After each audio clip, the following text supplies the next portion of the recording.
Okay, guys, here's my 2.5 economy. It's a 1916. Has a heavy flywheels, which means no cutouts for balance.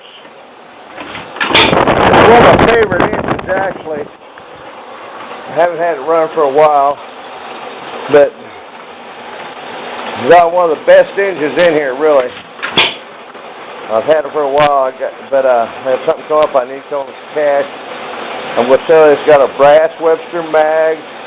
There's no fuel tank under it. But guys, it's a great running engine.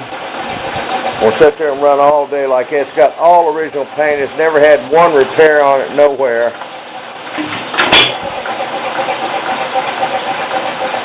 But just sit there and run just like that all day.